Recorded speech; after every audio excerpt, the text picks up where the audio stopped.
featuring every plane I've made for West Flight using Wings 3D.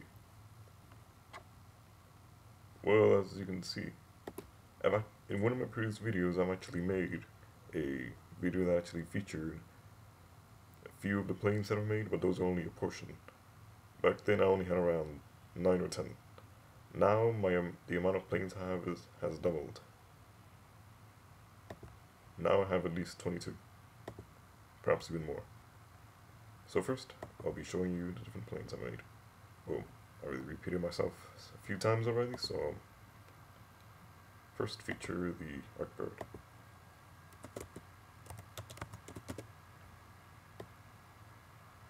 Alright, this is the Arcbird. This was one of the early models I made. As you can see, it's not as good as the other ones, but not as good as my later ones. This is only... Well, the reason why I left the models as they are, so anyone who downloads the pack will actually be able to know how I progressed over time. This, for example, is one of my attempts that I made to make a plane that actually looks like the one from the game. Well, this one doesn't look quite like the one from Nate's Combat, but at least you get the idea. Now I'm going to make a brief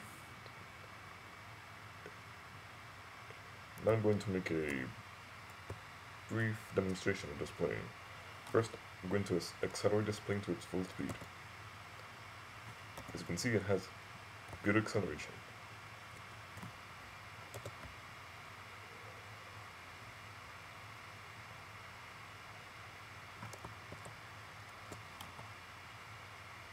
It also has a speed limit of perhaps around Mach 10, if I'm correct. Perhaps it's a bit slower, but it can reach speeds around 6,000 to 7,000 knots at sea level. At higher altitude, it can actually reach higher speeds, yet the knots aren't really read as they are at lower speeds. It only reaches the Mach. As you can see, I'm now at Mach 4. I'm at 4.3 times the speed of sound. This plane may not be very maneuverable, yet it's fast and it's also very durable.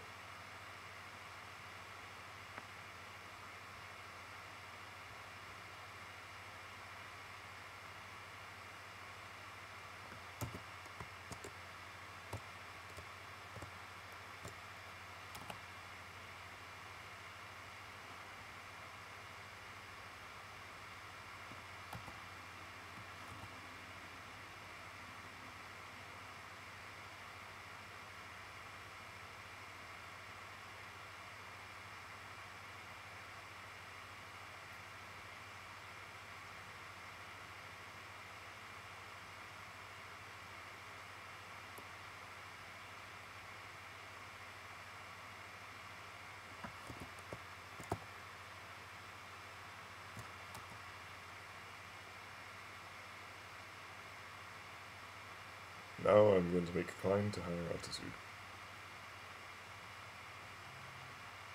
As you can see, even though the knot indicator actually shows a decrease in speed, it's not actually decreasing at all. As you can see, the Mach indicator actually increases. So now I'm around Mach 7.7, and now I'm at 60,000 feet.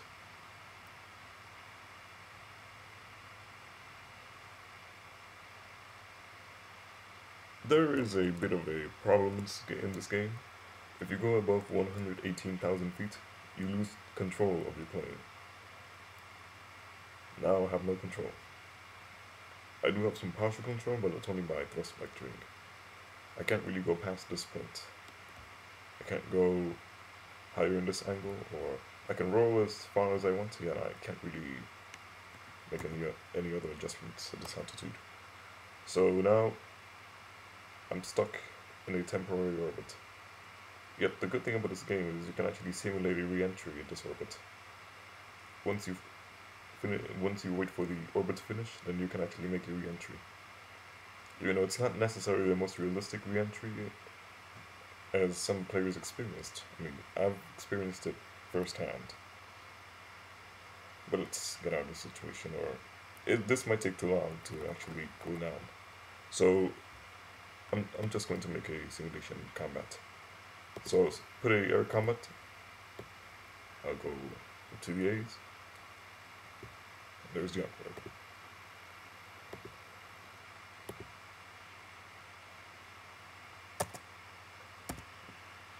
Now I'm going to send a command to the gunner to shoot down every plane. As you can see, the gunners are now attacking the planes. And now they shot them down. Didn't really take any effort, since this plane has a lot of firepower. So now let's move on to the next plane. The next one on the list, I should probably keep a list since. Okay, this is the original Y Swings file. So for this one now, I'll just keep it out in case I need to look at the list again. Right, so now let's go to the boomerang. Alien Boomerang UFO. Well, that's its full name. Well, this one just came from my imagination. You know, there were some sights of a aircraft similar to this one, yet this one is just... Well, let's just say that this one was both inspired by UFO sightings and partially from my imagination, yet let's try it out anyway. Let's try a different map this time. Let's try world map. Small. It's a small world. That's what's called. So let's scroll down to Hawaii.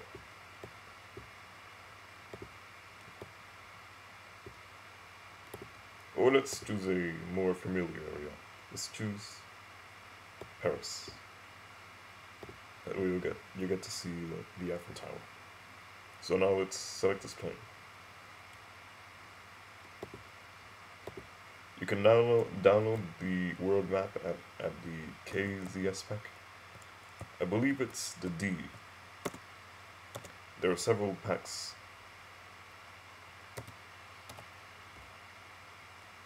This is a 1/12 scale map of the Earth, and there's a larger version of it that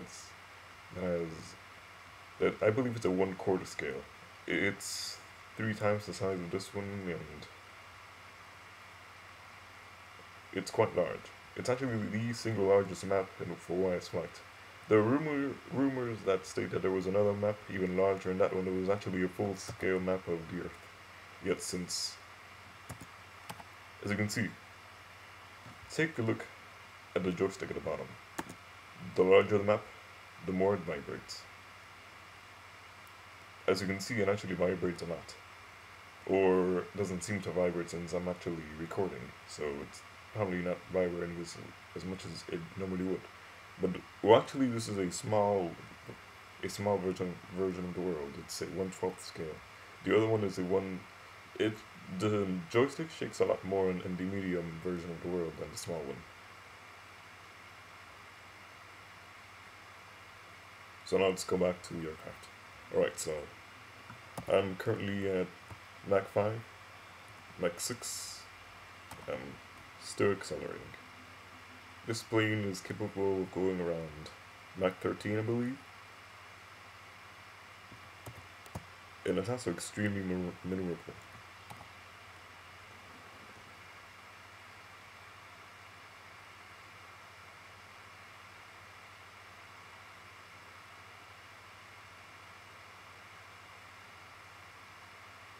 But however, there are a few bugs with this plane, a few problems. If you use full maneuverability with this plane, they'll actually decelerate at an unrealistic rate. As you can see, it's already down to Mach 1. I'll probably make a few fixes with this. I'll probably have to reduce the maneuverability, but it actually does this with Wise Flight, also does this with a lot of planes. For example, the TIE Fighter, it does the same thing as the Boomerang. But I will show you one feature that actually makes this plane exceptionally maneuverable. Well, first, you can actually use the nozzle, the thrust vector nozzle, as a form of extra maneuverability. So it can actually make very tight turns with minimal effort. So roll down the nozzle. This nozzle allows it to take off and land vertically. And now it's lowered. And now I'm going to place the nozzle to full throttle. And now we'll leave it in this position. I'll zoom out a bit. As you can see, the plane is making a very tight turn.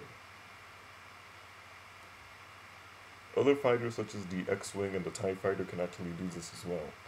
So also as well as the Millennium Falcon, even though those planes aren't included in my pack, but the ones that I do have are Darth Vader's TIE Fighter, the conventional TIE Fighter, and this plane, which, well, those are the space fighters anyway. Well, there's another one that's called the X-20.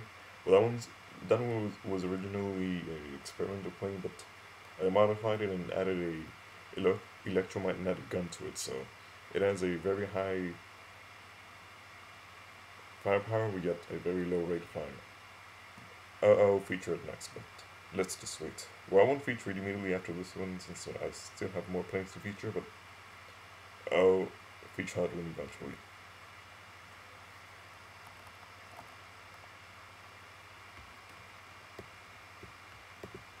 So now let's go to the CF1. I also recently upgraded my computer, so looks like privacy isn't something that's really as important as it was with this new software.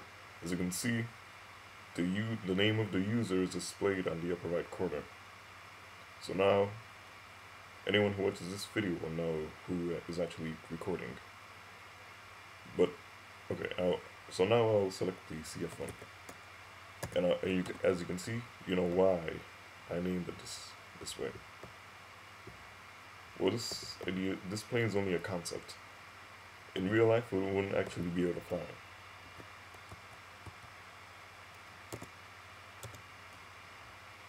So now I'm going to take off.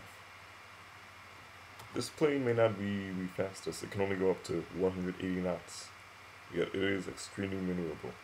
It has a very high roll rate, and also a very high turn rate as well. It takes it around 4 seconds just to make a 360-degree turn. In real life, this plane wouldn't be that maneuverable yet. In the simulator, it is. Now I'm going to perform a culbut.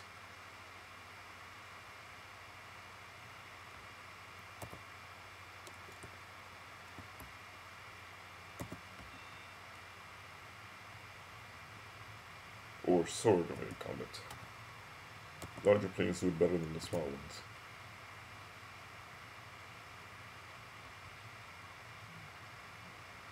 As you can see, this plane is also very small. It only has a wingspan of around 10 feet and a length of around 6.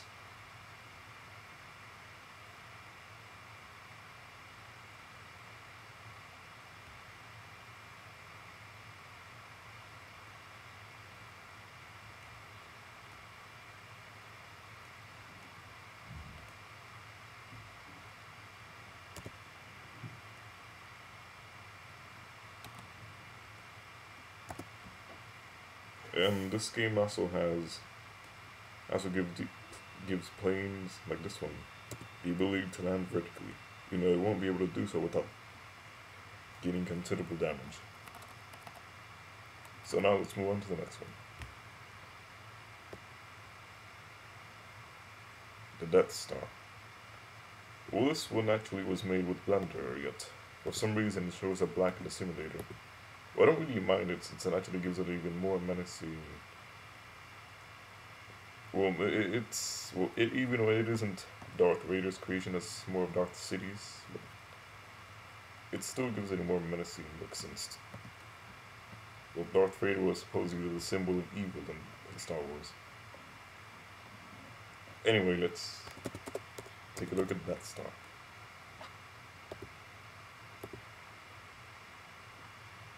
Or let's put in a larger map. Let's choose the mini world this time. And let's put it on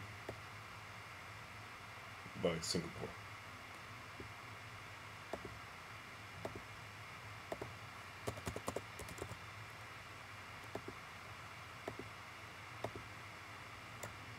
Alright, so now we have the Death Star. This plane can only go up to Mach 3 if that's at least from its high altitude.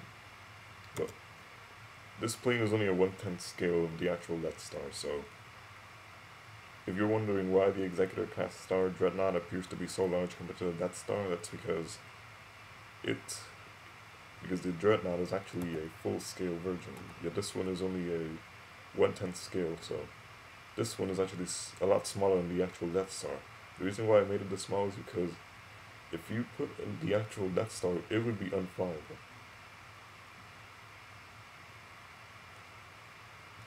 And also the visibility is very limited. I can move the cockpit farther up or farther front. That's probably an upgrade that I will do later on.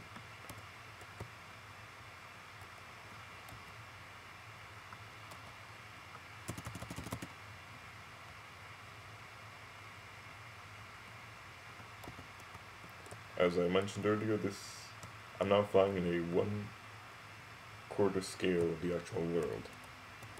So if the Death Star was at 40,000 feet, it'll actually be around 160,000 feet. So right now it's actually very high.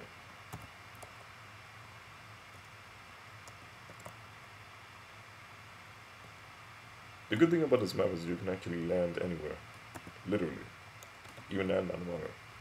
Well, it might be getting a little off topic, but once again, this is the KZS pack. You can download this pack and the wireless finder. Right, let's not get too off topic since I'm flying a Death Star and this is a product of my creation.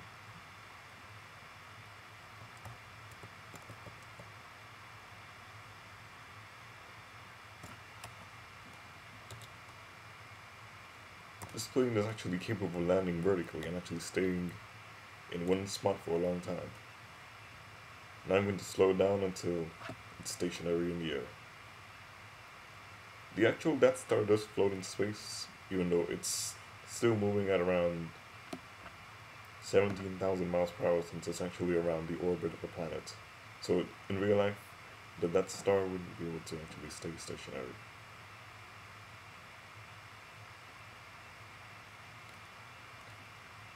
Now I'm using the thrust reverser to slow down the plane until it's stationary.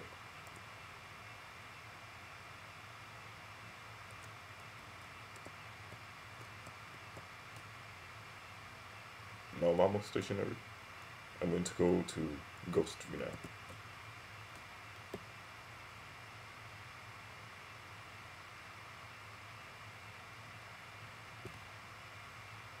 This plane does have a lot of ammo, and also it's literally the strongest plane in the entire, in all of Wise Flight. It has a strength of around 88,000 points. So it can actually take a lot of damage. You actually run out of ammo before you actually get to destroy this plane. That's how strong it is.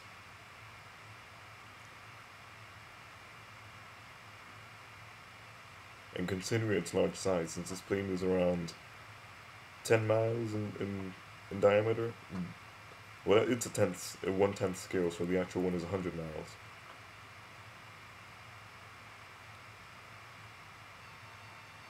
Okay, now we've achieved stall.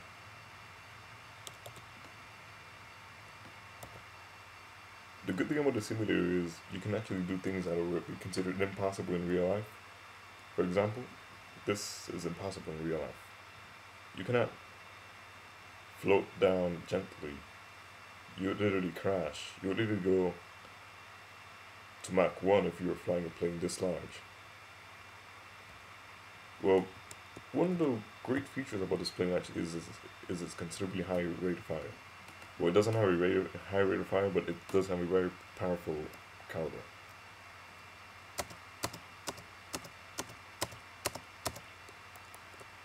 As you can see, it just fired 8 blasts.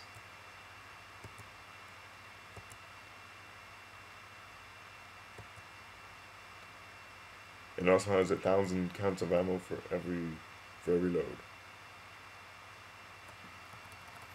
Even though this plane wouldn't be considered practical when flying against an air combat yet. Well, let's test that out.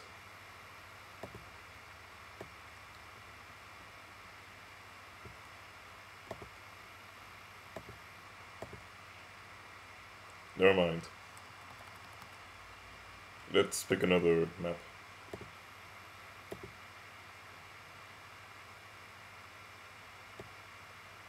I'll pick the world map. That one, you can end anywhere on that one, so you don't have to worry about that. That's one of the problems with the Death Star. If you start out over the ocean, you won't be able to fly it, since it'll always blow up.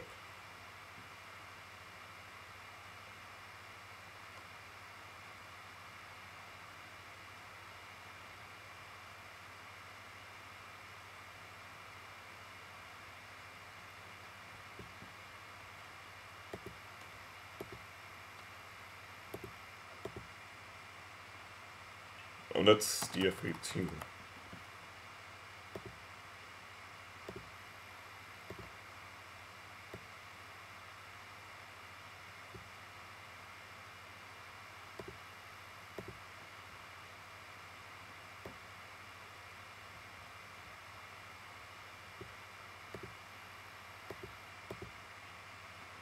Alright, that's much better. Well, you don't really have to worry about missiles, since this plane is indestructible. It does have some defenses, yet they seem to not be very effective. As you can see, they've already penetrated inside the plane itself, yet they still haven't been shot down. So I wouldn't really recommend this plane, but if you want to actually give a menacing impression on an opponent if you're online, even though you would have to download my pack before you can actually use any of this plane, so... Well, I will make a server soon as well, but in the meantime I'll just feature these planes.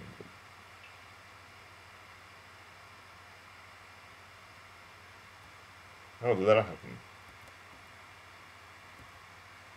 Where did those... Oh yeah. For a second or two I thought my aircraft just launched SAMs at an Su-27, you know, that's considered impossible in the game, since the turrets can only launch bullets, not missiles. Right, so now let's go on to Darth Vader's TIE Fighter. The reason why I named it Darth Vader's TIE Fighter was because I noticed a distinction, well, it's an obvious distinction between Darth Vader's TIE Fighter and a conventional TIE Fighter. This is how Darth Vader's TIE Fighter looks like. It has a more octagonal shape to it, and the other ones have a more hexagonal shape.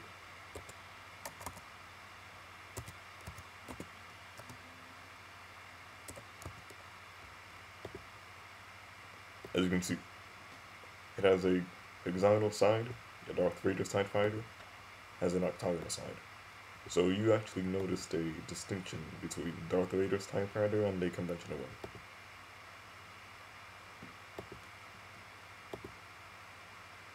So now let's move this onto the field.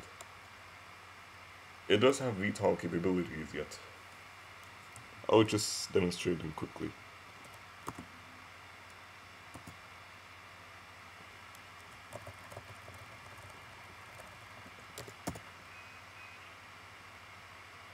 Well, it is a little difficult to actually fly this plane when taking it off. You have to make sure you push down whenever you're taking off vertically.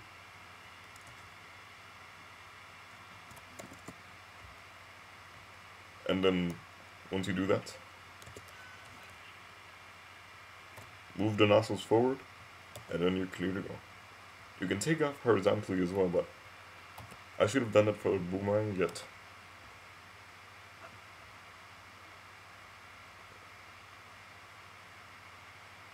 now I'm going to show you the maximum speed of this plane. Well, in the meantime, well, first I'll just make a quick check.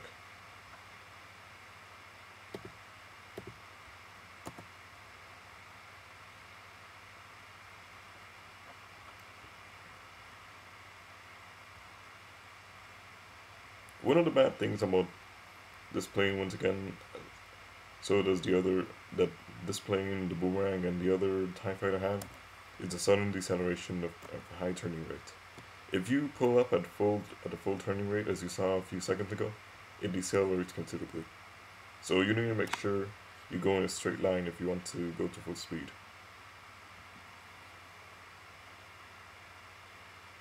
So now it's reaching its maximum speed.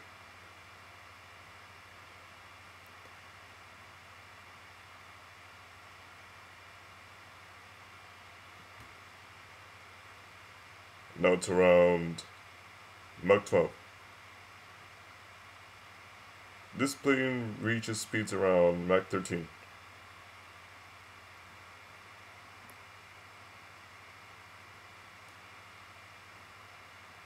Or perhaps Mach 14, depending. At higher altitudes, it can actually reach higher speeds, yet, as I mentioned earlier, I wouldn't recommend you going above a certain angle if you want to make a re-entry. So I'm just going to do a shallow angle. Now I'm headed around, remember, the altitude limit of this game is 118,000 feet. So make sure you're below a certain angle. Well, it looks like I've entered around 20 degrees. Even though slowing down the throttle won't really do much, since you're stuck in an orbit.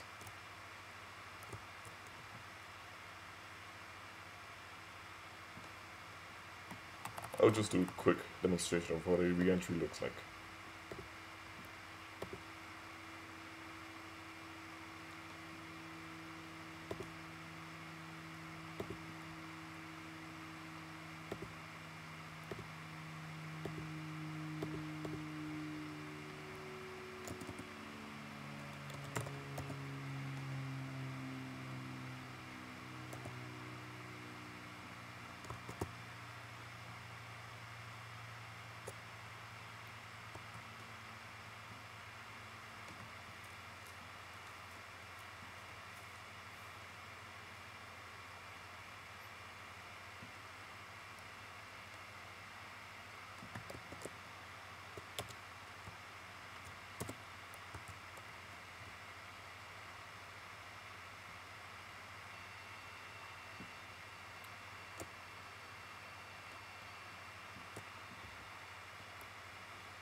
As you can see, it's reading 0.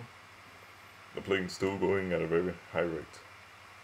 It's going at Mach 16.4.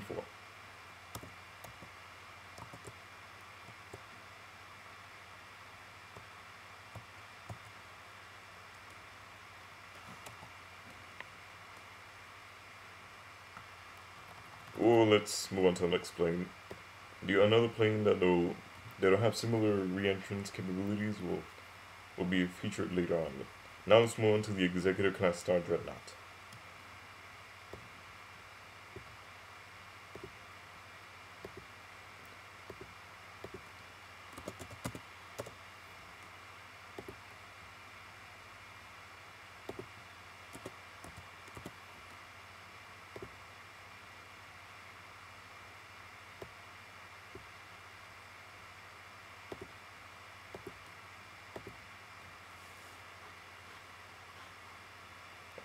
Alright, This is the Executor class Star Dreadnought. Now I'm going to make a quick takeoff. This plane is around 19 kilometers in length, that's 12 miles. So it's longer than the Death Star, yet it's clearly less massive. Well, longer than the 1/10th scale Death Star. In the Star Wars movie, this plane was small compared to the Death Star. If you put a Death Star next to this plane, it will still dwarf it by around. The Death Star is almost 10 times the width of this plane, 10 times the length. But if you compare it to the 1/10th scale, this plane makes the Death Star look small. But anyway, now I'm going to set this plane to its maximum speed. This plane has a very good acceleration. Its acceleration and flight dynamics are actually very similar to the ones of the Yardbird, and also the Sold. This plane may lack in maneuverability, yet it's the second strongest one in all of Wiseflight. It has a strength around 10,000 points. So it should be able to take around at least 1,000 missile hits. So it'll take an entire fleet, an entire swarm of planes to actually shoot this one down. Or one plane with a very high rate of fire and a very high caliber.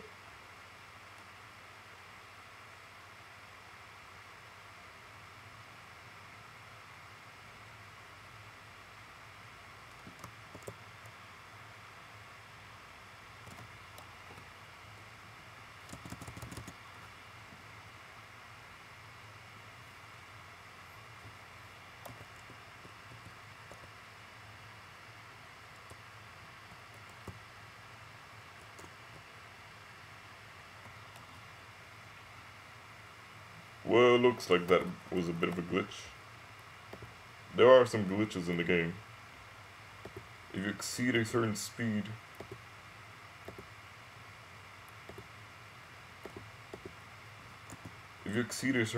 at a certain altitude, you actually crash. It also depends on the size of the plane. The larger plane, the more... Well, it could have been simply a glitch or something, since I've been faster at lower altitudes with this plane, and that's never happened before. It could be the recording. Since I'm recording, that might actually be causing Wiseflight to do a few malfunctions. Yet, as you can see, I'm at the same altitude as I was previously. Yet, okay, now it just dropped to 1 point in max speed. So now I'm around. This plane performs a lot better if you don't have anything else interrupting the simulator, so it should be able to fly a lot better. Now I'm going to go to space, just as Darth Vader would. So I'm ascending. Now I'm going to push down. I'm going to make a simple orbit, a low altitude orbit. I'm going to put a low angle of ascending, just to make sure I don't exceed. Well, I will exceed the limit, yeah. Just to make sure I have a brief moment of re-entrance, just to make sure. Okay, now I'm at the orbital altitude of Wiseflight. As you can see, the lower the angle, the faster your descent. Even though it also means your descent won't be as steep. So whatever angle, let's say you climb around 10 degrees, you end up descending at around -10 degrees. So that's how the orbital dynamics of Wiseflight works.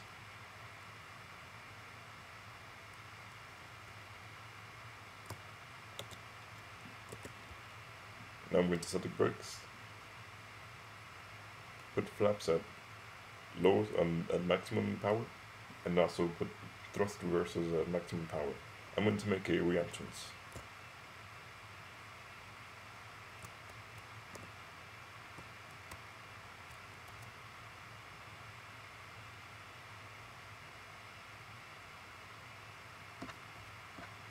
You know, a plane of this scale doesn't decelerate as much as a smaller plane.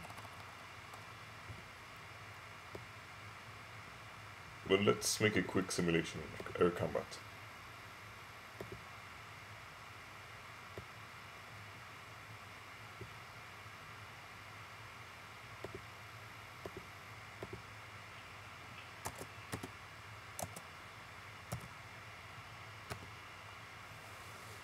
Now we're going to see what the firepower of this plane does.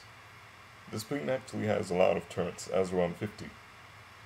The reason why I have this many turrets is because the planes have a tendency to actually enter the aircraft itself, so I'm just adding a more dramatic appeal. But in real life, a plane of this scale will actually have a lot more than just 50 turrets yet.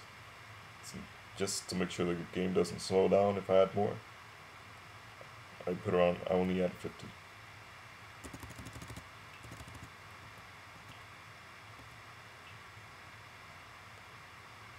And each turret has a very high rate of fire as well.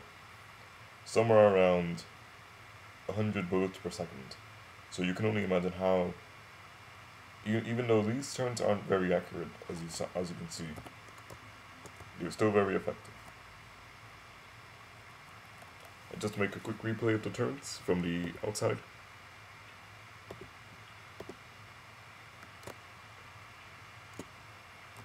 You can actually see every turret exiting the aircraft, or at least, these turrets don't fire continuously, since that's one of the problems with wireless flight. They tend to actually go and just fire. That's why I reduced the range of the turrets to reduce their loading time, so they would fire more frequently. So now let's take a look at the MR1.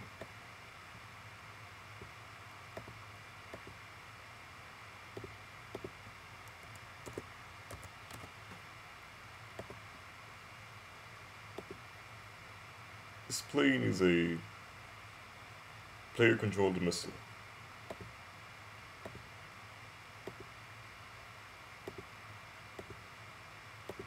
You can do anything you want with this plane. You can actually shoot down large planes, but you can't really shoot down any fighters with this missile, since unless you're somehow a very skilled and very reactive wise flight player.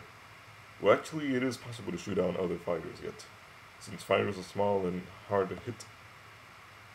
And also, attacking another fighter would actually be time consuming, so I'm just going to attack a large plane. I'm going to select the Antonov.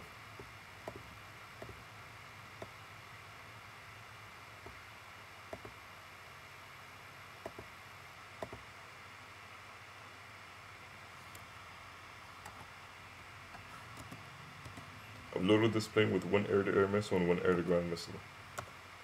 That's to give it the ability. That's one of the features I actually forgot. This plane actually does carry air-to-air missiles yet. It only carries one, so just to make this missile more realistic. But I'm going to use the bomb against this plane. As you can see, a bomb will be clearly more effective. Since this plane has a strength around 40 or 45 points. Well, this was a modified strength, so it was originally 8. That was a miss. I'm gonna have to redo that.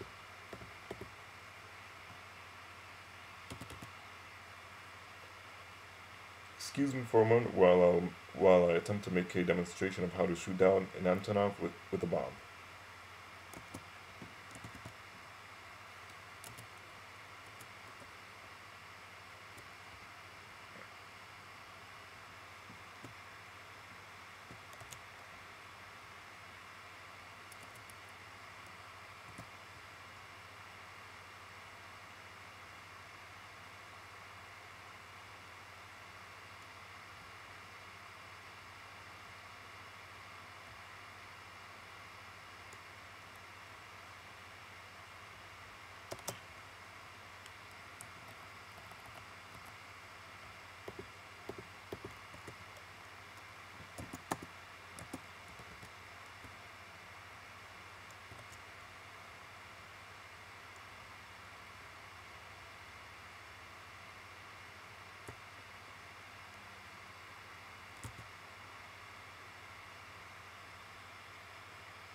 I did it.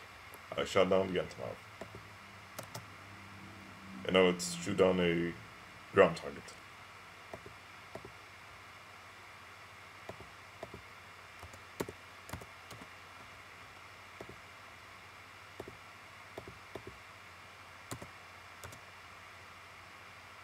This missile has a very high maneuverability, as you can see. Well, actually, at higher speeds, it has extreme maneuverability. Okay. And that was unexpected. Once again, when a wireless flight is under recording, it tends to have some glitches. So I'm just going to... Okay, as you can see, it has very high maneuverability. Its maneuverability is similar to one of the CF1.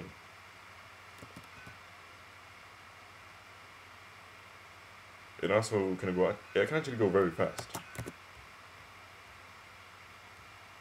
And also has a lethal effect. Since it carries... Even though it only carries one bomb, it still delivers a very lethal effect. You know, there's one problem with the plane itself. If you go too fast, that happens. Try not to go past Mach 2 or Mach 3, depending on what the situation with the simulator is. So now let's move on to the next plane. The next one on the list is the Flying Nose. This one was just inspired by some strange idea about an aerodynamic body part, so I chose a nose. You know, watching a flying nose would be very awkward in real life.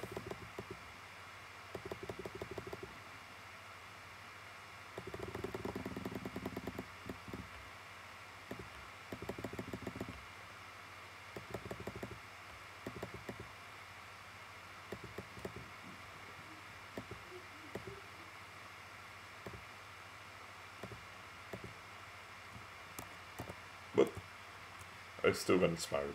That's why I made this.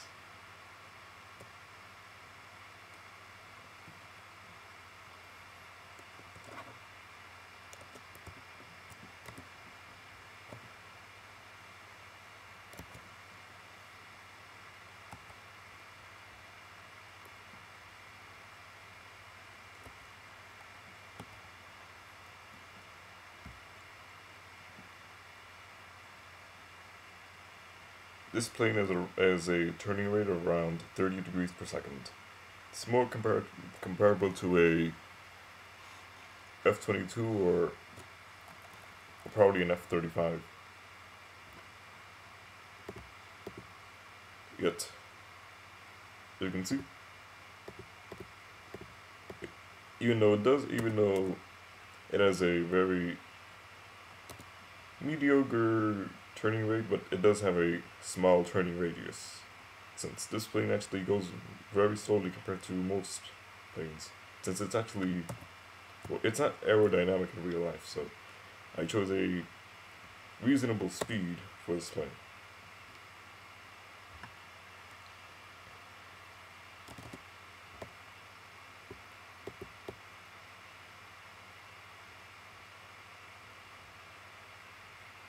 But it does have a very high roll rate, or at least compared to other planes. It has a roll rate of around 360 degrees.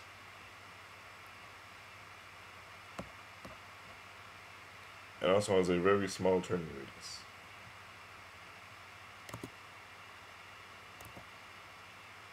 As you can see. It can also perform counter maneuvers as well. The ones from Ace come out of Assault Horizon, it can perform those.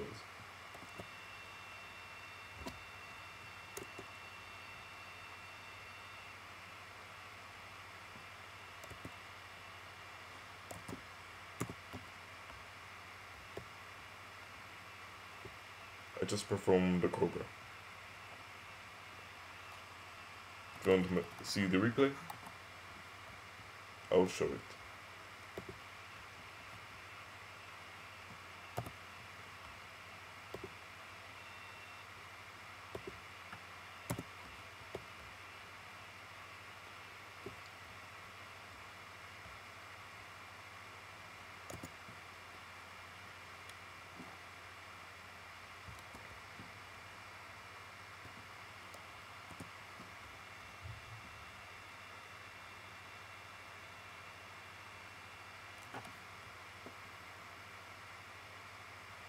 I just performed a 90-degree cobra.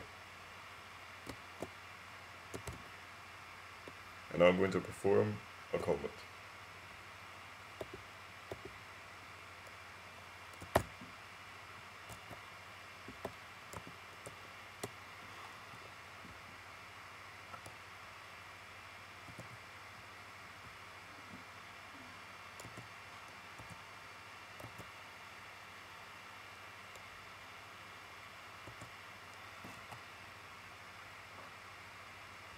As you can see, I just made a 360-degree turn without actually making a loop.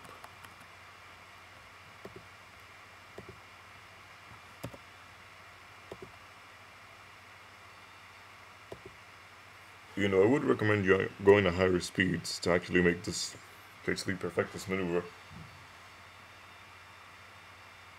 As you can see, you know, I did perform a non-loop maneuver, or a counter maneuver as many people would describe it. Still wasn't considered perfect, but you know, doesn't have to be. So now let's move on to the next plane. Colonel Markov's pak-fa, or as it's named in the game, pak-fa Yakula.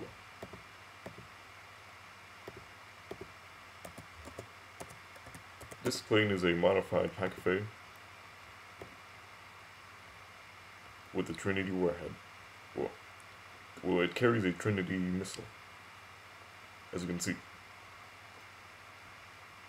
Well, even though I didn't paint a shark's mouth on this one, I will later on, but I'm only making a video, so you get the idea. It has a very similar paint scheme to Markov's plane from Ace Combat Assault Horizon, and also has similar capabilities. And I also made this plane go at realistic speeds. Realistic speeds, if you misheard me. It goes around 1600 knots, perhaps 1700. It also has smoke coming from the Trinity. I'm going to change the color of the smoke to black.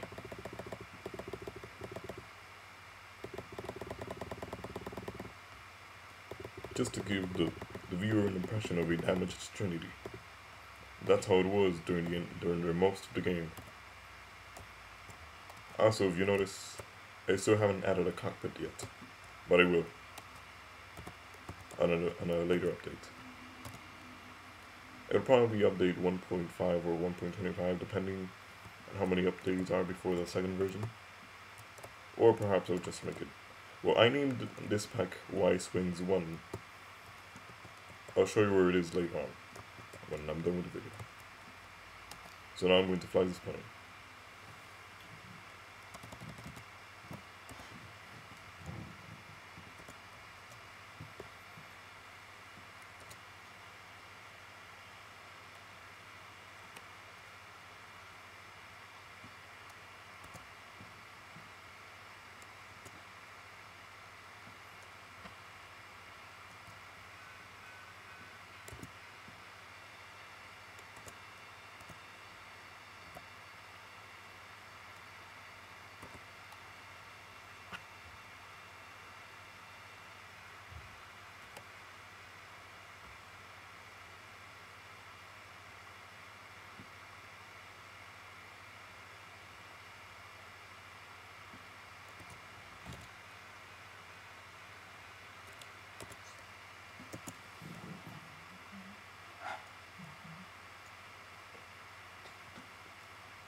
As you can see, I just performed a combat.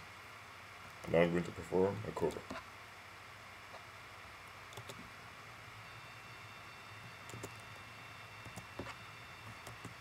That was a 90-degree cobra. There are more maneuvers that can be performed with this plane, but right now I can only feature those since I have limited time.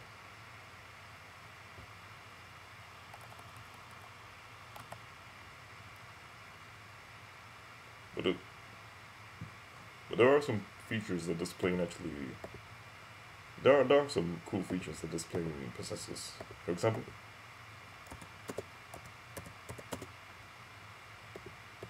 this plane carries flavors that go sideways. As you can see,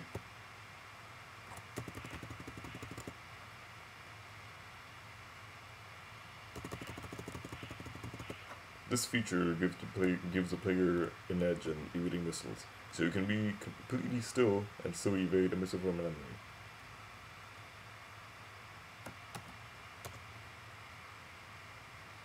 And now I'm going to simulate this plane in combat.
Well, these flares may be effective against conventional air-to-air missiles, yet if you're facing a advanced air-to-air missile, they're almost useless.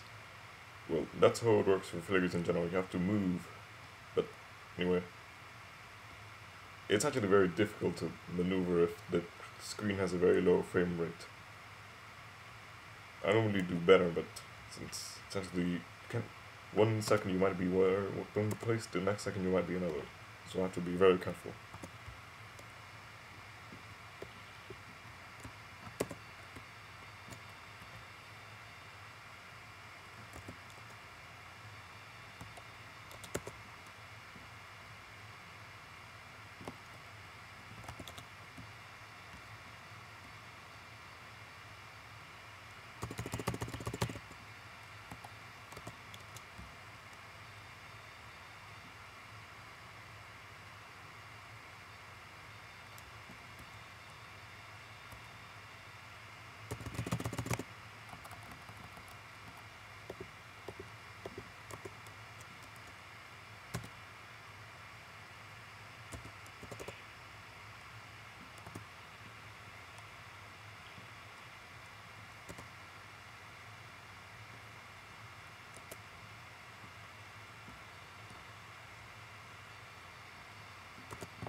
As you can see, this plane also has a very high rate of fire.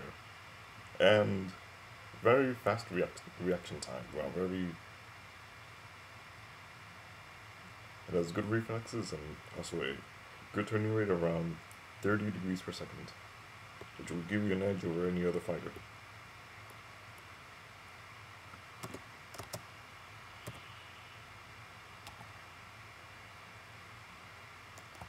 And I can also perform countermaneuvers, as I'm going to do right now.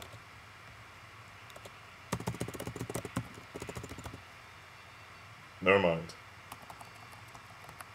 Well, depending on how much luck you have with countermaneuvers, I don't have time to actually...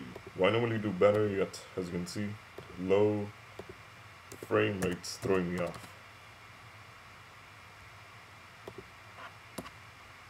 Now I'm almost to 1 gigabyte worth of memory in this video.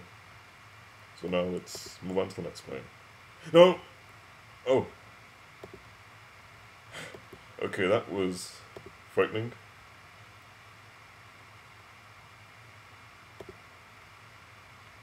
For a second or two I thought I cancelled the video. Right, so let's move on to the next plane. It's the R311.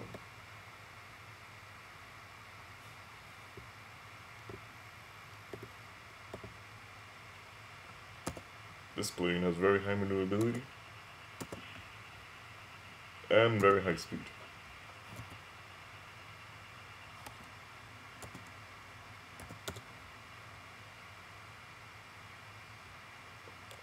Even though it lacks in strength, this plane does have very high rate of fire. In fact, it has a laser. As you can see, it has a laser with a range of around 1,000 meters.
Well, there seems to be a bit of a problem with the laser.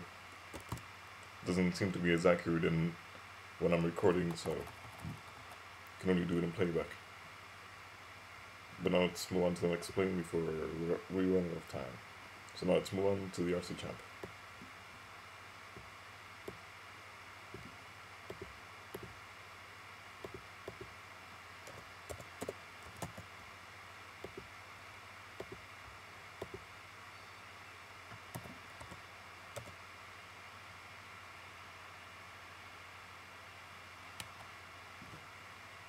This plane is by far the most maneuverable plane of all of ice flight. It has a turning rate of around 180 degrees per second. Perhaps even more. It has a roll weight of around 600. In real life, this plane is only a three-channel RC plane, so it can only go up and down, left and right, and either accelerate or decelerate. So in real life, this plane can't really roll yet. To make the controls even easier, I decided to add a roll rate to this plane. It has a maximum speed of around 20 miles per hour, or 20 knots, according to the Wise Flight. And it has also a ability to make very sharp turns.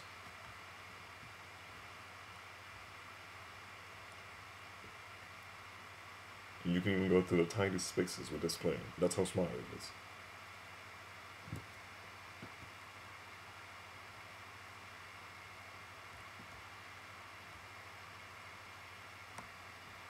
That is, if your simulator doesn't freeze up when it doesn't slow down when you...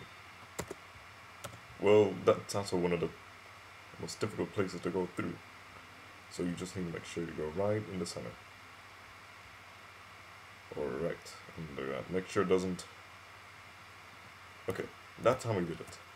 But that's to give you an idea of how small it is. Now I'm going to fly into the trucks.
As you can see, this plane can fly under even the smallest obstacles.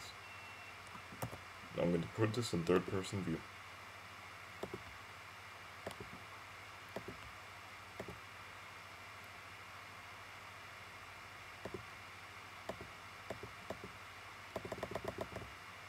There is a bit of a problem with the playback. As you can see, it doesn't let me go back. It only...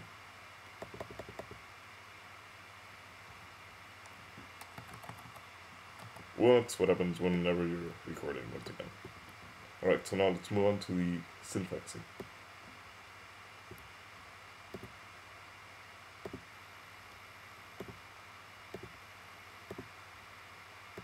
The Synfexy is a large submarine from Ace Combat, from the game of Ace Combat 5 to be more exact. This one perhaps is around somewhere around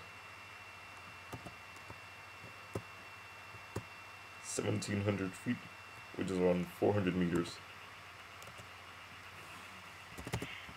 You know, and in the game, it doesn't carry the ability to launch flares yet, since you can't really do anything about missiles going at you. So the flares were feature added to allow a player to have a fair advantage.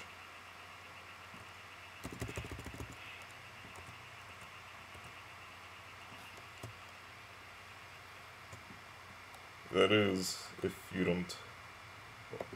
The only way you can deal with that problem is by dropping bombs first. But sometimes there are obstacles within the runway itself, which actually prevents you from moving. So I might have to readjust the angle, make sure I don't bump into any obstacles.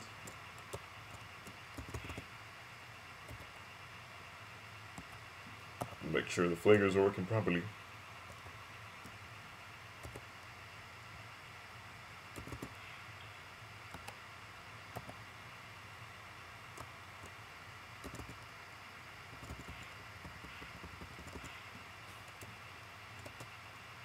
As you can see, the flares go sideways, which is actually the only direction you can actually put them without actually endangering yourself. So, as you can see, this method of flare positioning is actually very effective against missiles. And now, you're going to see the might and the firepower of this plane.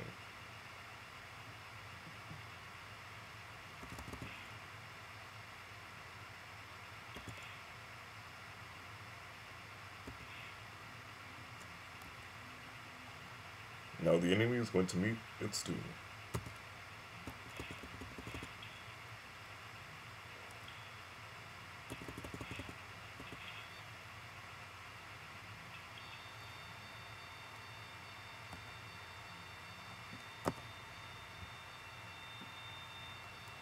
Well, that's the sound that it makes whenever it exits the runway.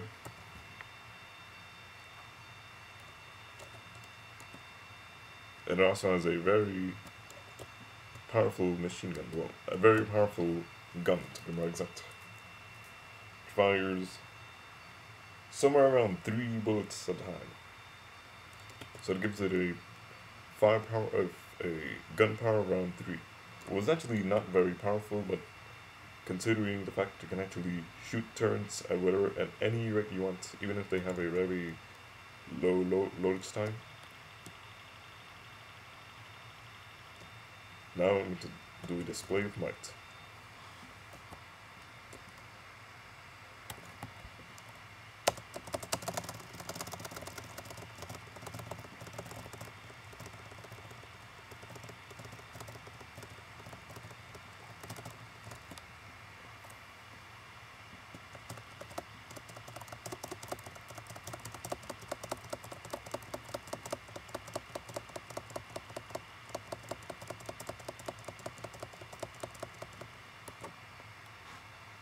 You can also launch missiles at any target you want as well.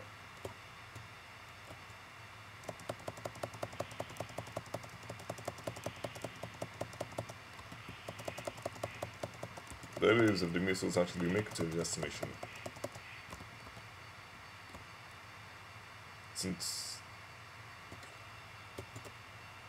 if you go faster in a certain speed in this game,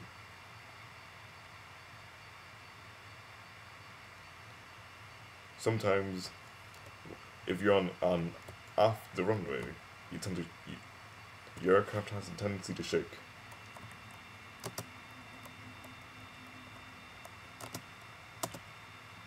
You know, as I mentioned earlier,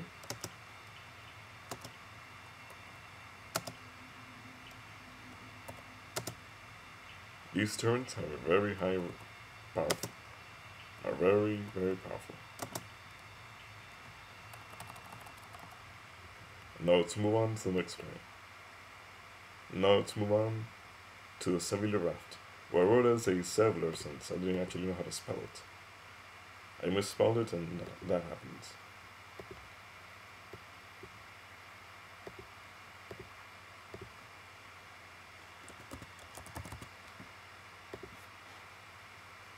The reason why this pops out is because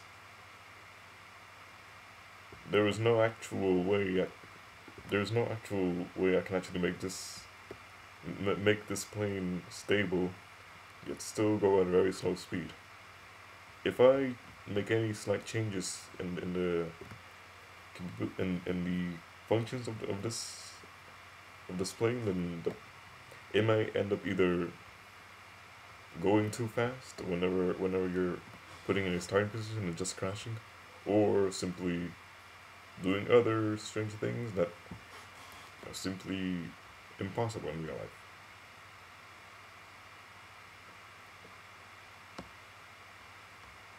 For those of you who downloaded this, take a guess.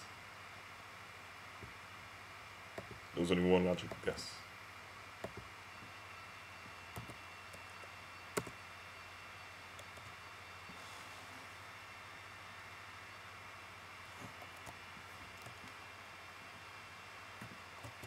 This may be the slowest plane in Wise flight,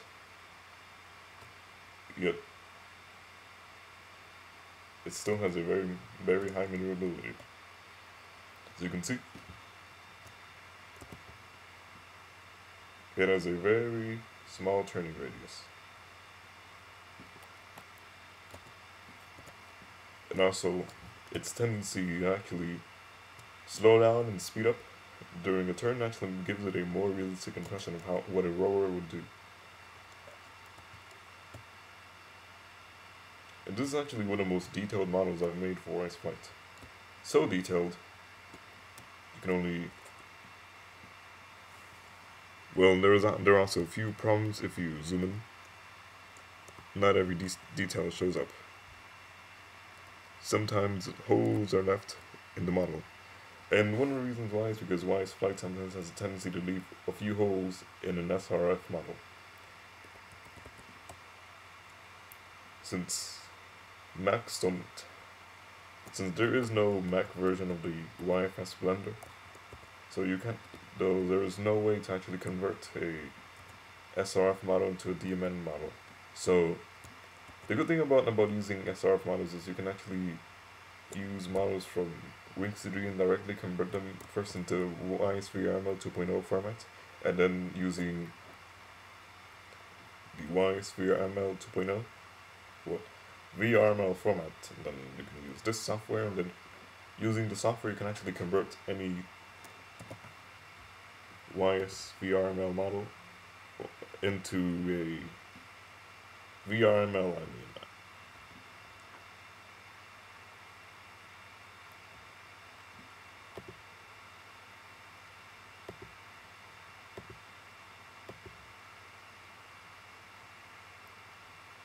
It only takes it a while to open it, but, well, it's a little slower since I'm recording, so...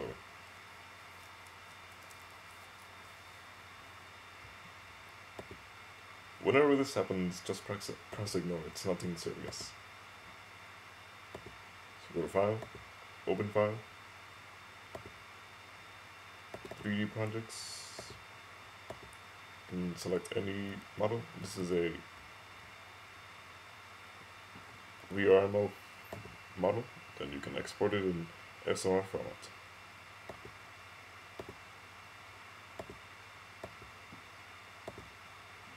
So now let's move on to the next plane.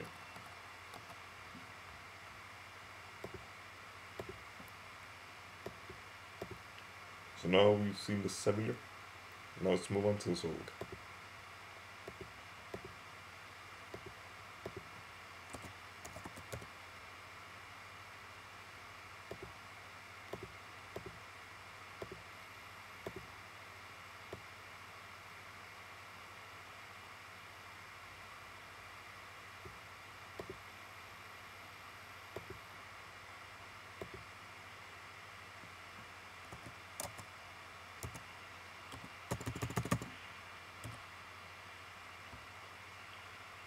This is one of my earlier models, as you can see.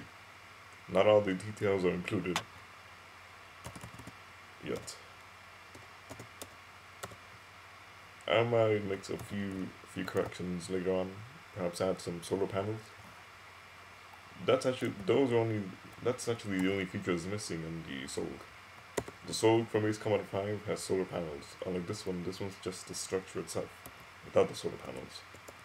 And I might have made this model perhaps too large. It's perhaps around half the size of this one. This one's around 1 kilometer in length. Yet the one from Ace Combat 5 appears to be smaller. You know, it is very large. But this one is probably twice the length of, or perhaps it could be around this size, since considering that the missile range is actually almost the entire length of the Soul itself. And as far as good acceleration, its maximum speed is similar to one of the Arcbird.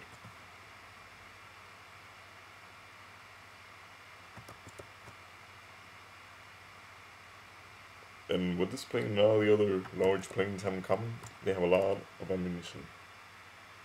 They carry at least 100 air-to-air missiles, air-to-ground missiles, and bombs. The one problem with the Soul is you can't go any lower than 1,000 feet, since that's the altitude where its landing gear is. 1,400 feet to be more exact. It appears to be floating in the air, even though it truly is not.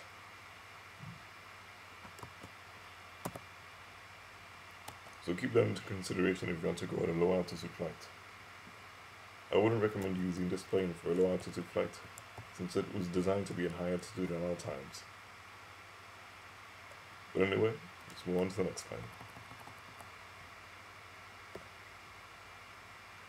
Now let's move on to the chocolate balloon. Well, the reason why I named it SpongeBob's chocolate balloon was because if you ever actually seen the episode Valentine's Day, well, first, he and Sandy were the first ones to construct it, but he was the one who came up with the idea, so it was originally his. Yet Patrick's was the last owner before he ate the balloon and popped it. Well, before he bit the balloon and then popped it. As you can see, this is an exact replica of the chocolate balloon from SpongeBob's Valentine Day. I don't even remember the exact name of the episode, since, well, even though I did watch it recently, it's, well, sometimes, you know, I tend to get ideas from cartoon shows, from TV shows as well. Soon I might be making a replica of the Doomsday Machine from Star Trek. Well, that's going to come up in another update. But in the meantime, let's just see the ones that I have right now. This model can take off vertically.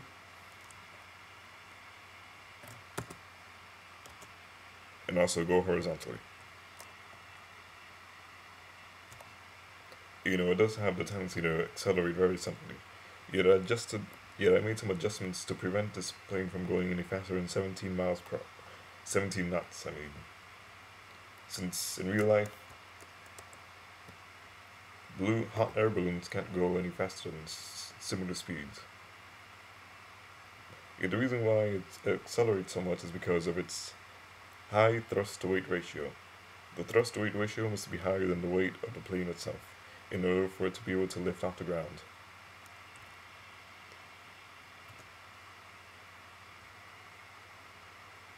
As you can see, the transition between horizontal flight and vertical flight is very sudden with this model.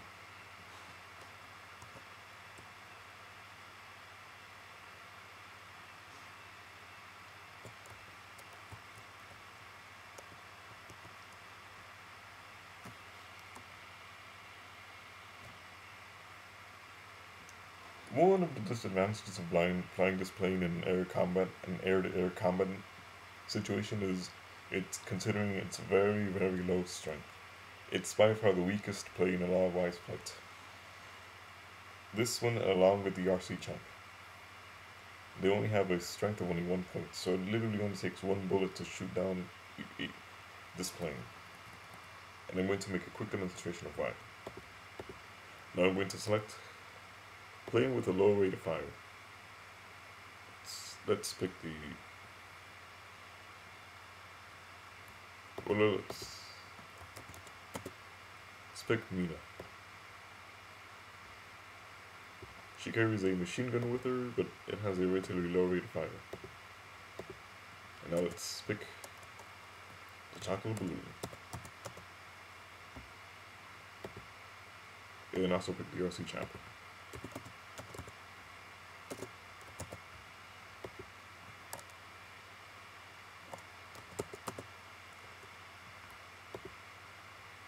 It literally only takes one bullet to destroy every one of these planes. And I need to show you how.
However, the RC champ is almost impossible to hit, considering its very small size.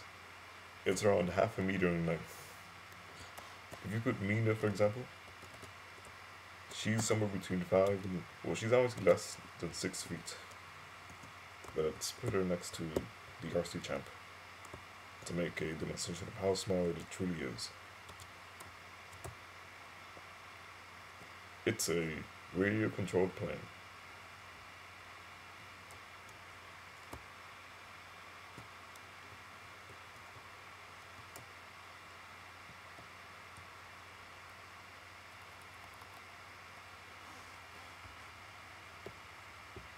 Now let's move on to the SR91. The SR91 was a model that many people suspected existed. This was a hypersonic scramjet plane developed by the US military. This one is a modified version of the original one. This one carries a laser. But due to certain circumstances, since this plane does have very high speed, it lacks maneuverability. It can go to speeds up to around Mach 13 or Mach 10 depending on what altitude you are, and also depending under several circumstances. It also carries a laser, which has the same length as the R311.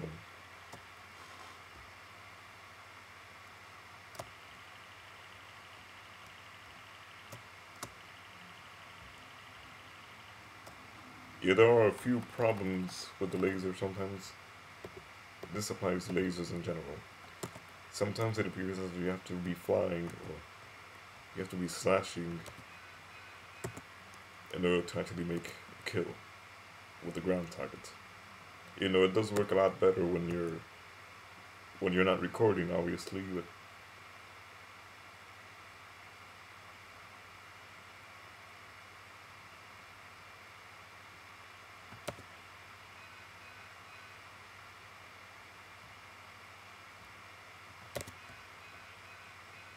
as you can see, it's not very maneuverable. Yet, this would be the perfect plane for a high-speed flight. It's the single fastest one, or perhaps one of the fastest, yet it is considerably fast.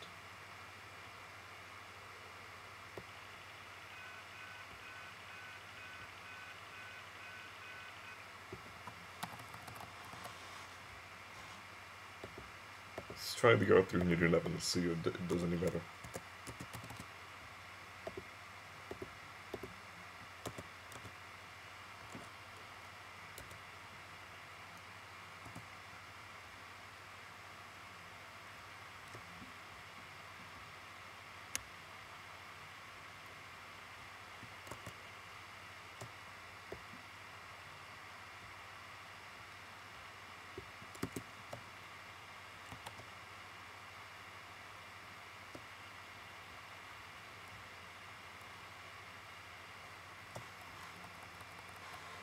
seems to be a problem with the laser.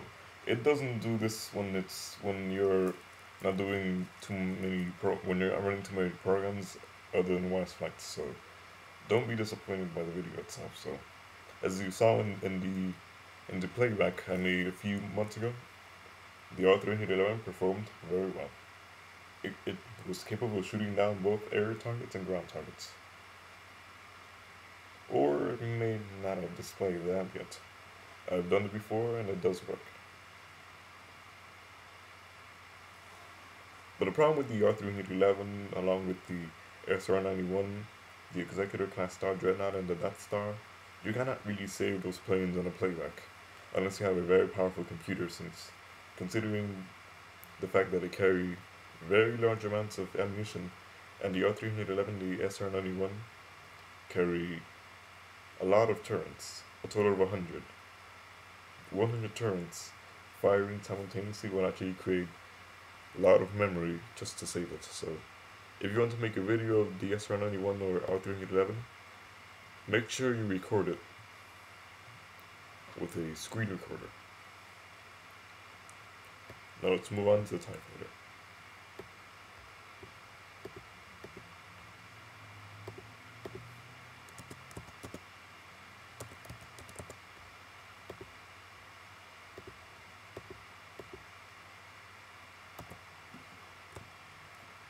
With this plane and the Darth Vader's TIE Fighter and the Interceptor version of the fighters from Star Wars, is this one, along with Darth Vader's TIE Fighter, they have very similar capabilities. This one can also go at the same speed and also has the same roll rate, same turning rate, which is a turning rate around 60 degrees per second, considering its small size, since, well, small planes are maneuverable, by the way.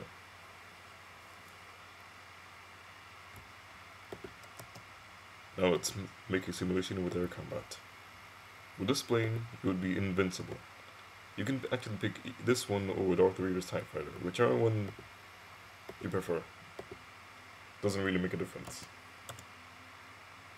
since all planes with the name of the TIE are powerful.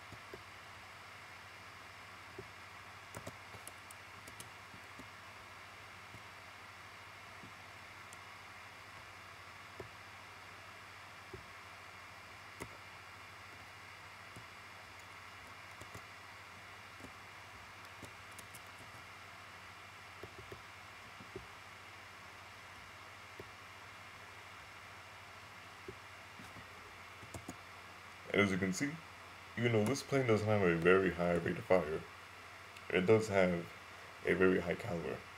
Its rate of fire is around 20 bullets per second, considering its gunpowder is around 10, which is the equivalent of being hit by a missile. So whenever you launch a bullet, it's the equivalent of launching a missile.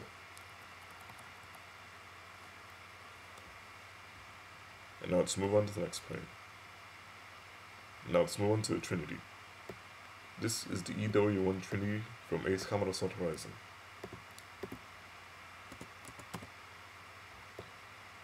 It's believed by many to be an atomic bomb, since it's the only probable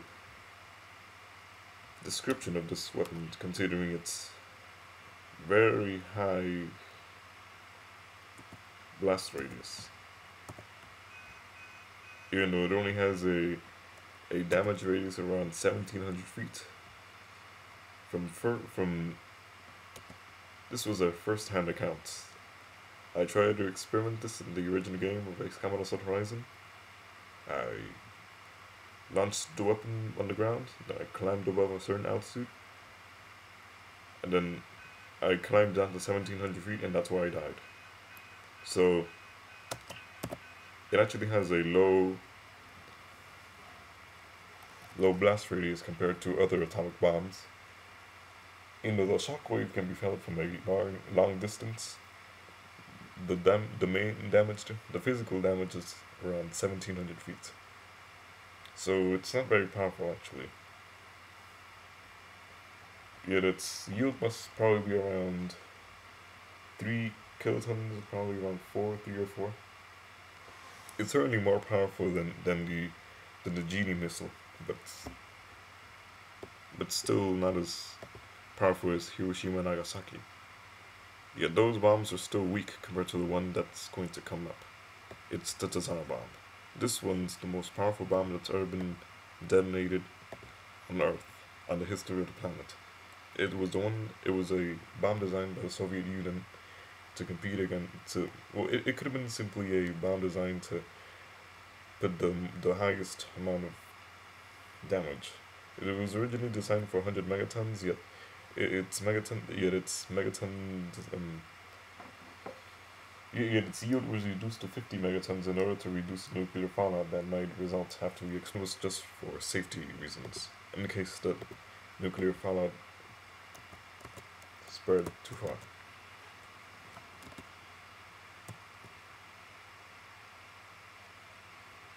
Even though this weapon, along with the Trinity, are weak in this simulator compared to how they are in real life, but that's only because they can only carry bombs that are actually weaker than themselves. As you can see, its blast radius is very low compared to its actual blast radius. The blast radius of the Tsar bombers are around 28 miles. That's well over 40 kilometers, considering its yield of 50 megatons. Now let's move on to the X-20. The X-20 was a concept only. It never came into development. Yet this concept was the concept that evolved into the modern space shuttle. As you can see, it does have very similar characteristics to a space shuttle. The only difference is it only carries this model only carries a single engine, yet the original design carried 4. Carries a single large powerful engine instead of carrying 4 small. I made a few modifications myself. I added a electromagnetic gun with a rate of fire of around 0.7 per second. So it means every 0.7 seconds a projectile is launched. Let's choose another map. So its gun power would be around 50, that's 50. So that has a gun power of around 50. That's the equivalent of being hit by 5 missiles at once. And the reason why I have the firepower at that caliber was because, considering it's an electromagnetic gun, it's a railgun, the most powerful weapon in the world today, besides the atomic bomb. You can use a bullet-sized projectile and launch it at hypersonic speeds and do a lot of damage. So much damage it'll be large enough to destroy any commercial-sized jet and turn it into nothing more than a pile of scrap metal scraps. That's how powerful they are.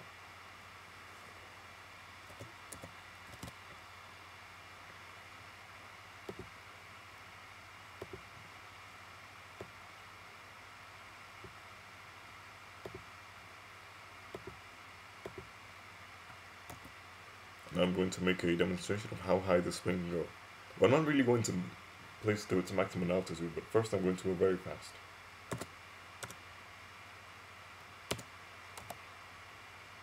The only problem with models like this one, for example, is I cannot really... Well, actually, there is a way to actually add moving parts to models. For example, to make a multi-stage rocket like the one from There are several ones. There is the X-70, which is a experimental space shuttle, and there's the Saturn V rocket, which carried the Apollo 11 missions and also the other Apollo missions into the moon. That one is a multi-stage rocket, but just by pressing flaps, you can actually lower the first stage and move on to the second stage. Yet, since I don't have any software that can actually do any any one of those movements required, so I'm stuck with planes that can only have one stage. So this is only the shuttle itself. It's not the entire section. If I were to make a more complete model, I would have the Titan 5 rockets strapped to the end of this one, and then have the shuttle itself at the end. This plane is capable of going around Mach 14.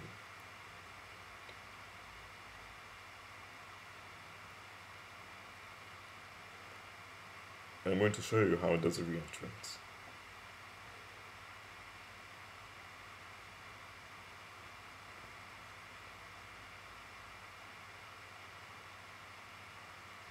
The only problem with this plane is even though its deceleration is nowhere near the deceleration rate of the TIE fighter, which is actually a good thing considering it has more realistic laws of physics. Yet if you use the maximum turn rate, it'll actually decelerate at a very unrealistic rate. Let's say you're around Mach 8, next thing you know you're on Mach 4 and then Mach 2. That's what happens when you use the full turning rate of this plane. I'm going to do a demonstration once I'm done with the re-entrance. I'm going to climb to 118,000 feet and turn off the engines.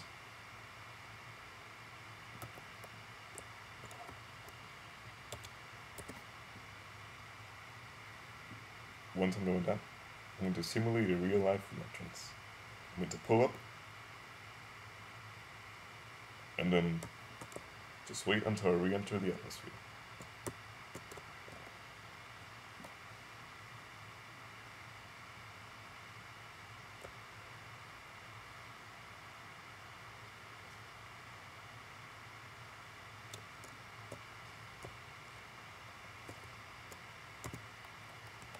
As you can see, I'm still going very fast. And this is the angle where most space shuttle pilots go around during a re-entrance. Somewhere between 30 and 40 degrees. And this plane has a very high angle of attack. You can actually adjust the angle of attack by first editing the maximum input of the elevator. And then once you do that,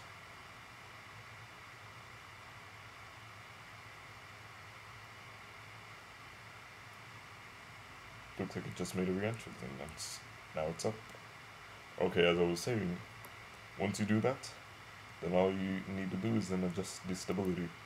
Then stabilize the elevator and make sure the turning radius is the turning power is around 8, and then the stability is around 3. Well, I'll make some more demonstrations once I'm done with that. You can actually make a plane have a very high angle of attack, yet a very low turning rate. As you can see, I've just made a re-entrance. Lost a lot of speed and energy, and a safe speed. You know, this simulator doesn't simulate dangers at low altitudes. In real life, if you're going around 10,000 feet at Mach 10, your plane will tear to shreds. It will burn up in the atmosphere, and then every crewman aboard would die.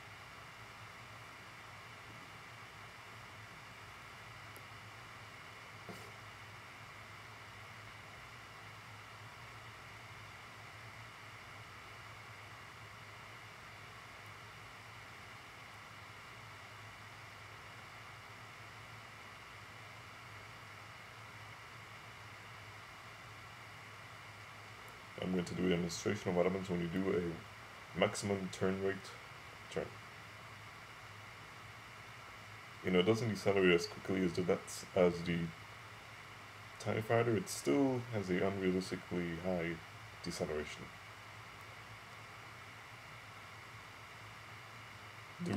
The more realistic version of Wise Flight, called Wise Flight Realism, well, it's just a add-on for Wise Flight.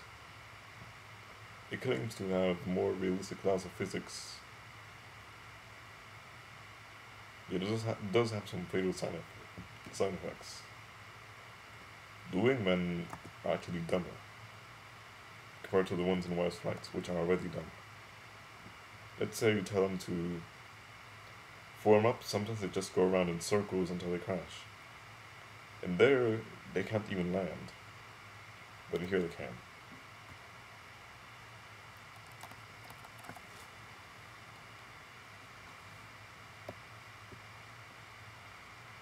It looks like we're running out of time and it's already getting late.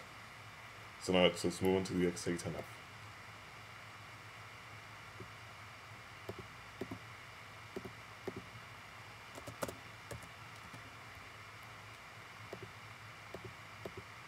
As you can see, this plane has a cockpit.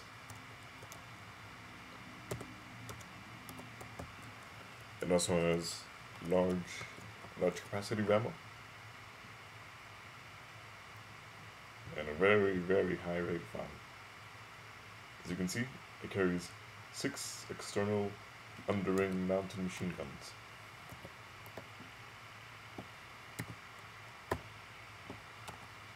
And each of them fire simultaneously. This idea was inspired by Hawks. If you complete certain amount of points for a plane, for example, if you complete plane mastery, you get the option of making a customized pack. Once you do that, you have the option of putting any weapon you want. The weapons I put for the A10 was a set of external machine guns, which gave it a considerably higher rate of fire. Considering that the A10 has the strongest Gatling gun in the world, strongest machine gun, or anything you want to call it, but it is the strongest air-mounted machine gun in the world. It is a 30mm caliber bullet, and a rate of fire of around 70 rounds per second.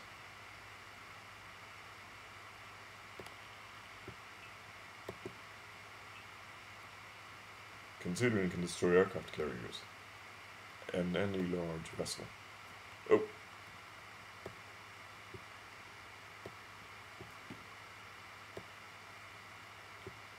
And as you saw in the video, it can destroy any enemy fleet. But since it's getting late, unfortunately I won't be able to show that yet. I'll make that up somehow, since that plane was featured in the video.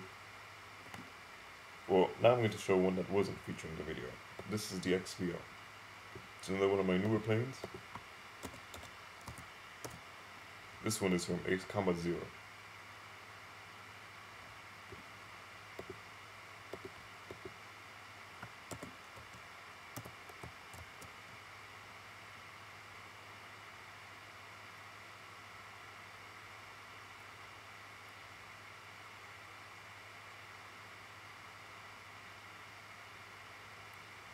This one has a wingspan of around 700 meters, or at least an estimate, considering its shape and structure. I'm just going to do a quick demo on how it works. I'm going to arm the air-to-ground missiles. I'm going to fire at a nearby enemy fleet.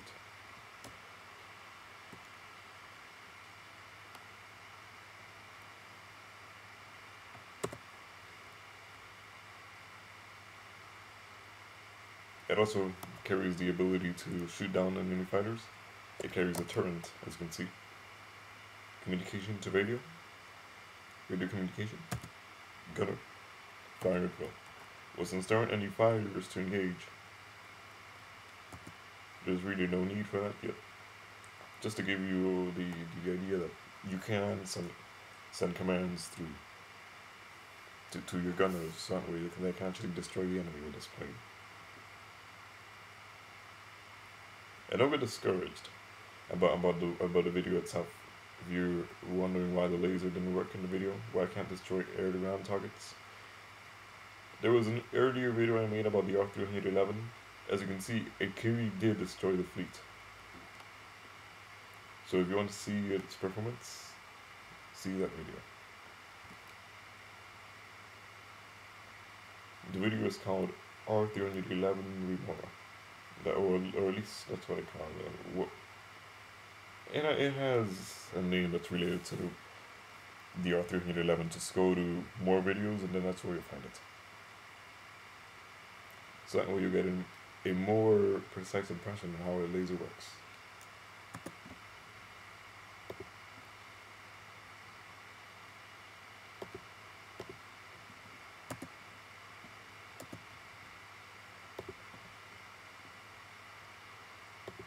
Now I'm past 2 hours recording. This might be the longest video I've ever made. Anyway, this is a promotional video, just featuring all the planes I've made.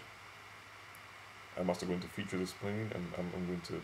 I already uploaded this plane to a public website, so it's in YS Finder.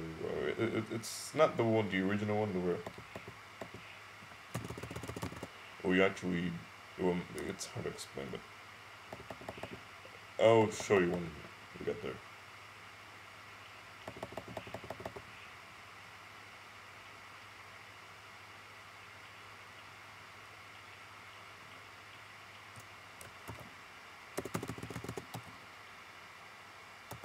As you can see, this aircraft effortlessly destroyed the fleet.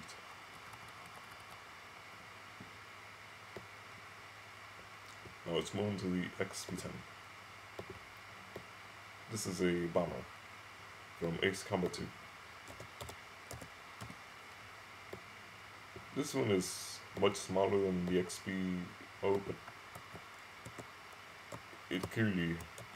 it's very large compared to most planes that actually exist in real life. It has a wingspan around 140 meters. Considering that the Antonov has a wingspan of around 270 feet, which is, if you convert that to meters, or let's convert the meters, so that'll be 140, somewhere around 500 feet at least. I may be wrong since I don't really have time to do any math calculations, so you got a point.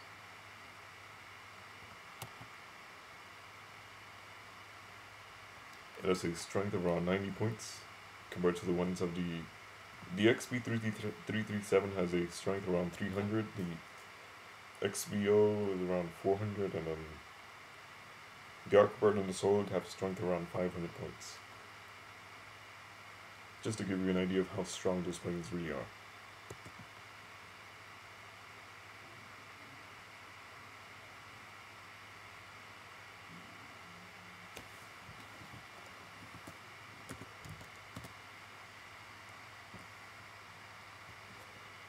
And this plane also carries turrets as well. It only carries 3 compared to the 10 of the other ones. Yeah, that might be more than enough to fend off any fighters that are after this bomber.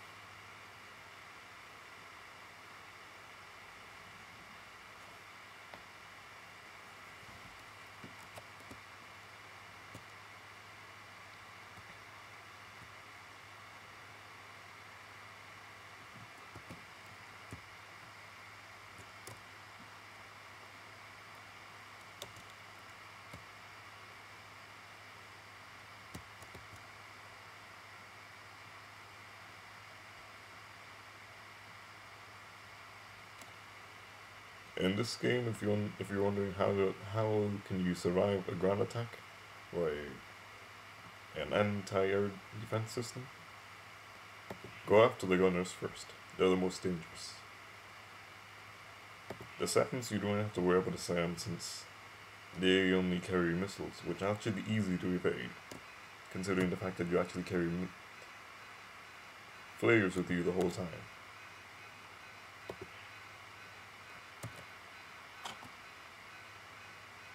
And if you're below 1,000 feet, the SAMs are completely useless.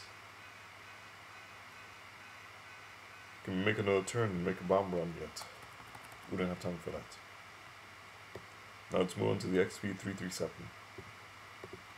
This is also known as the Glaive-Near, the infamous plane from Ace Combat X.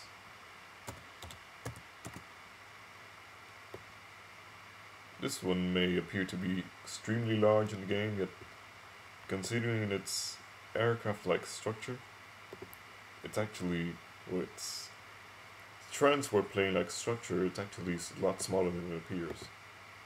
It's around 400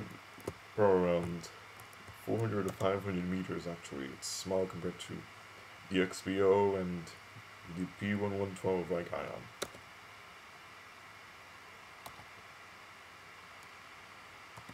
P1112 or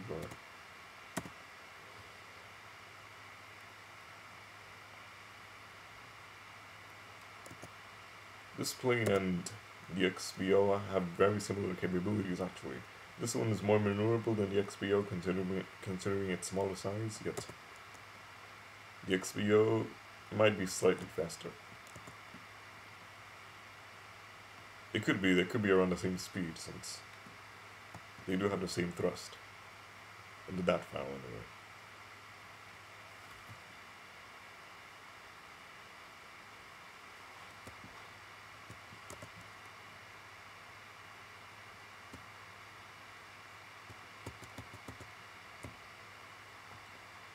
One thing that this plane may never develop would be a shock cannon. I don't even know the functions of the shock cannon. It could be a atomic cannon, a nuclear blast, or it could simply be an electromagnetic wave produced by a large cannon. Besides, building aircraft of this scale, also, along with the XBO, is considered impractical. You can use a small or medium-sized bomber and still have an electromagnetic gun under its belly. You can fly in an altitude of around 3,000 feet and take out an entire fleet with a electromagnetic gun. There's no need for a plane this size.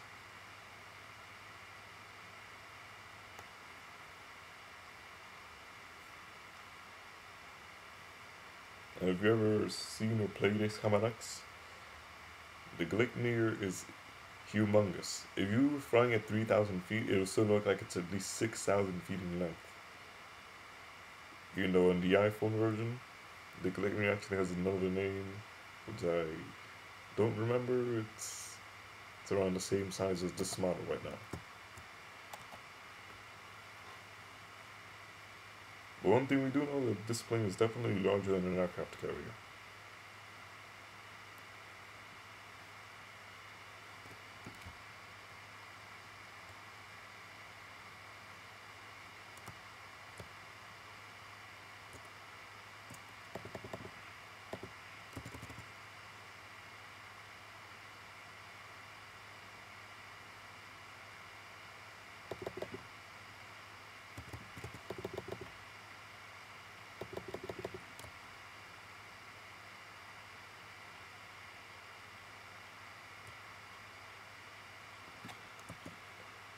Well, there's only one problem when attacking a fleet.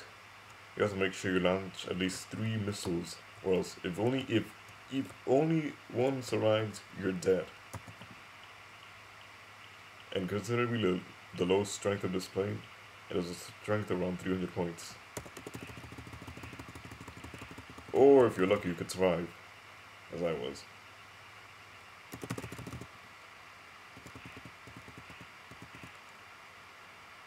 But let's move on to the next plane now. The last one, but honestly not the least one, is the XFA-15M. This one is a modified version of the F-15 and a more advanced version of the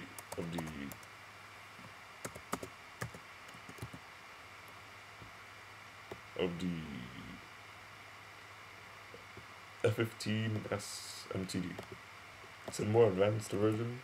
Yeah, this one's actually more of a fictional concept. It's a modified version, as you can see.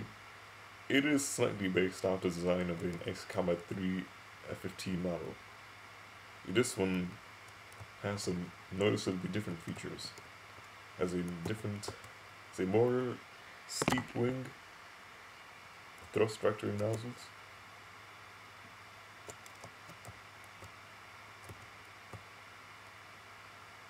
and a more triangular shape.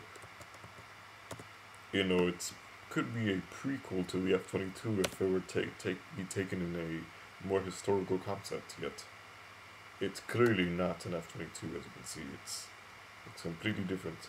It can be it could have seemed as it was a alternate branch of the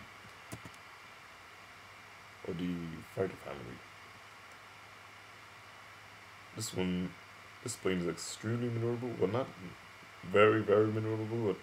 It has a turning radius of around 30 or 32 degrees per second. It has a very high roll rate, and it has a very high firepower, very high caliber, as well as a very high rate of fire. So this would be the ultimate fighter. It could even be considered a cheap plane, even though it only flies at relatively moderate speeds. Let's take the aircraft carrier for instance. It only takes a few bullets, literally only takes a short stroke to destroy a aircraft carrier with a strength of 100 points.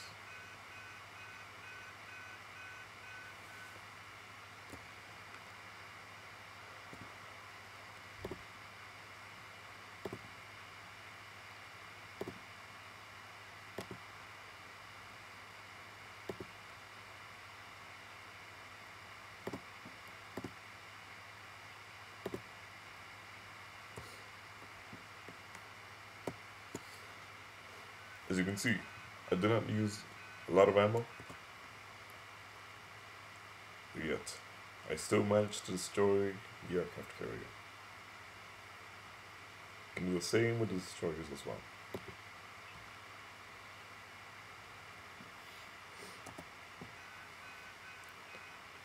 The reason why this plane has a very high gunpowder is because every bullet is a modified 30mm bullet. Same ones from the A-10. This one carries a GA-8 Avenger machine gun. The same one from the A-10.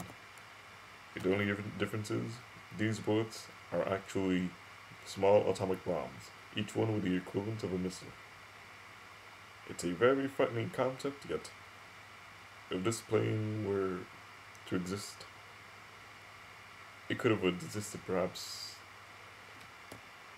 but you know, it's only a fictional concept. This idea were to be taken, could perhaps show up in a future X-Combat game or something. Could be a prequel, or perhaps just simply an experimental sequel to any game.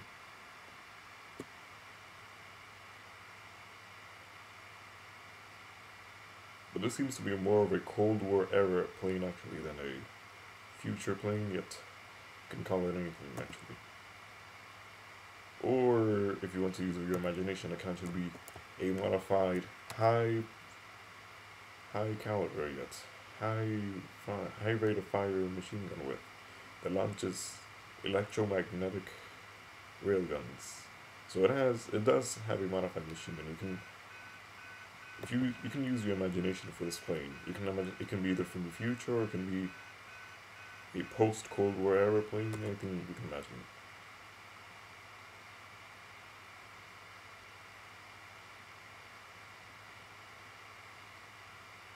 Well, this plane was my idea anyway, so it could remain that way.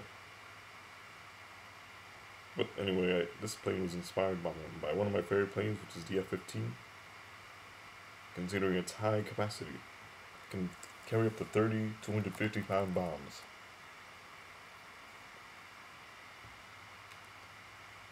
It has a very high speed. It's actually it's probably the fastest fighter plane in the US military. The F-22, even though it has a very high acceleration, very high thrust-to-weight ratio, it still doesn't go as fast as the F-15. You know, the F-22 does outmaneuver the F-15. It's a tough competition between those two planes. So anyway, thanks for watching this video, and now hope you... Oh yeah, just one quick note. Alright, if you were wondering where my pack is now,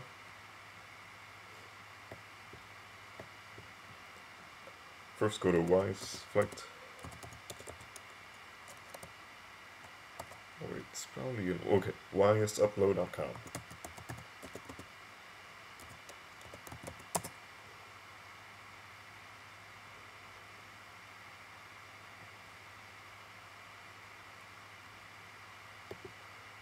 Just need to log in quickly. Now I'm logged in.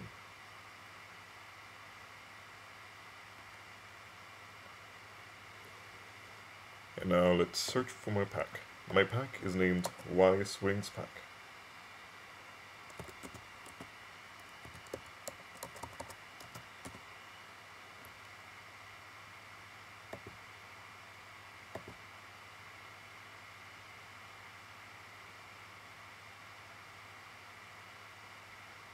And it's the first version. So this is version 1.0. I just uploaded it a few hours ago. And now, to download it, just need to go press submit. Alright, and actually, I almost never use this website, I'll just... Right. Okay, press on Adam there, that one seemed obvious. And now, go, click download. Once that happens, you should be able to see that happen. Or you should be able to just simply see something should happen depending if you have a Windows or a Mac or a Windows. Since I already tested it out, so I already have this back. So now you are now free to download this anytime you want. If you watch this video, you can find out about this pack. Find out when I'll probably make some updates and what new aircraft is going to come out. Probably I'll put in my YouTube channel or some. I also have a YS Flight HQ account that I just made recently as well. So I'll probably post it there, or if I can't, then I'll just post it on YouTube. Right, thanks for watching my video, and then I'll see you later.